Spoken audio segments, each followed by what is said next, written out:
നമസ്കാരം. സുരേഷ് ഗോപിയുടെ സ്വർണ്ണ കിരീടമാണ് ഇന്ന് ചർച്ച ചെയ്യാൻ ആഗ്രഹിക്കുന്നത്. തൃശ്ശൂരിലെ ലൂർദ് കത്തീഡ്രലിലെ പരിശുദ്ധ അമലോത്ഭവ മാതാവിൻ്റെ തലയിൽ വെച്ച് കൊടുത്ത കിരീടത്തിലാണ് ഈ തട്ടിപ്പ് നടത്തിയിരിക്കുന്നത്. അമലോത്ഭവ മാതാവ് എന്ന് പറഞ്ഞാൽ ഉത്ഭവത്തിൽ തർക്കമില്ലാത്ത എന്നുള്ള മലയാള അർത്ഥമാണെന്നാണ് ഞാൻ മനസ്സിലാക്കുന്നത്. അങ്ങനെ ഉത്ഭവത്തിൽ തന്നെ തർക്കമില്ലാത്ത വിശുദ്ധമായ പരിശുദ്ധമായ മാതാവിൻ്റെ തലയിൽ വെച്ച കിരീടമാണ് ഡ്യൂപ്ലിക്കേറ്റ് കിരീടം വെച്ച് കൊടുത്ത് ആളുകളെ വഞ്ചിച്ചിരിക്കുന്നത്. സ്വാഭാവികമായും മാതാവിൻ്റെ കിരീടത്തിൻ്റെ ഉള്ളിൽ സ്വർണ്ണമാണോ ചെമ്പാണോ എന്ന് ആരും ഉരസി നോക്കില്ല എന്നാണ് ഈ സംഖ്യവിഡ്ഢി വിചാരിച്ചത്. വിശുദ്ധ മാതാവിൻ്റെ കഴിവ് കൊണ്ടാവണം ആ കള്ളത്തരം പുറത്തു ചാടി. സുരേഷ് ഗോപി കൊടുത്ത കിരീടത്തിൻ്റെ ഉള്ളിൽ ചെമ്പാണ്. ചെമ്പിൽ സ്വർണം പൂശിയാണ് കിരീടം കൊടുത്തത്. അത് നിർമ്മിച്ച നിർമ്മാതാവ് പറയുന്നു, തനിക്ക് തന്ന സ്വർണം പൂശിയതിൽ ബാക്കി സുരേഷ് ഗോപി തിരിച്ചു കൊണ്ടുപോയി എന്നാണ് പറയുന്നത്. അപ്പോൾ പരിശുദ്ധ മാതാവിന് കിരീടത്തിന് വേണ്ടി നേർച്ചയാക്കിയ സ്വർണത്തിൽ പാതി സുരേഷ് ഗോപി തിരികെ എടുത്തു കൊണ്ടുപോയി. ആ നേർച്ചയായിട്ട് കൊടുത്ത സ്വർണമെങ്കിലും പൂർണ്ണമായിട്ടും ആ കിരീടത്തിൽ പൂശാൻ അദ്ദേഹം തയ്യാറായില്ല. ഇത്രമാത്രം ഒരു തട്ടിപ്പുകാരനാണ് സുരേഷ് ഗോപി എന്ന് ഇപ്പോഴാണ് വെളിച്ചത്ത് വരുന്നത്. പണ്ടൊരു കഥയുണ്ട്. ഒരു മത്സ്യം പിടിക്കാൻ ഒരാൾ ചൂണ്ടയിട്ട സമയത്ത് അദ്ദേഹം നേർച്ച നേർന്നു. ആദ്യം കിട്ടുന്ന മത്സ്യം വിശുദ്ധ മാതാവിന് നേർച്ച കൊടുക്കുമെന്ന് പ്രഖ്യാപിച്ചു. ചൂണ്ടയിട്ടു, നല്ലൊരു മത്സ്യം കിട്ടി. അപ്പോൾ അദ്ദേഹം ചിന്തിച്ചു, ഇത് ആദ്യം കിട്ടിയ മത്സ്യമല്ലേ, ഇത് ഞാനെടുക്കും. അടുത്ത മത്സ്യം മാതാവിന് നേർച്ച കൊടുക്കാം.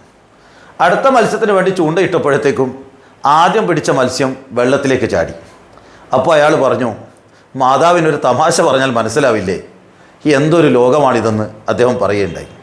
അതേപോലെയാണ് സുരേഷ് ഗോപി. ആദ്യം സ്വർണ്ണക്കിരീടം കൊടുക്കുമെന്ന് പറഞ്ഞു.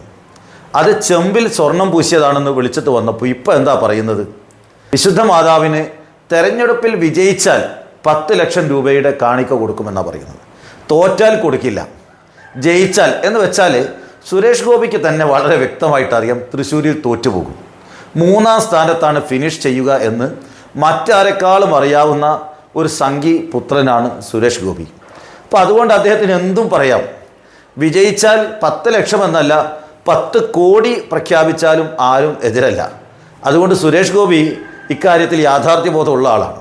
അപ്പോൾ ഇത്തരത്തിലുള്ള സംഘികളുടെ ഈ തട്ടിപ്പുകൾ ഒരിക്കൽ കൂടെ പുറത്തു വന്നിരിക്കുകയാണ്.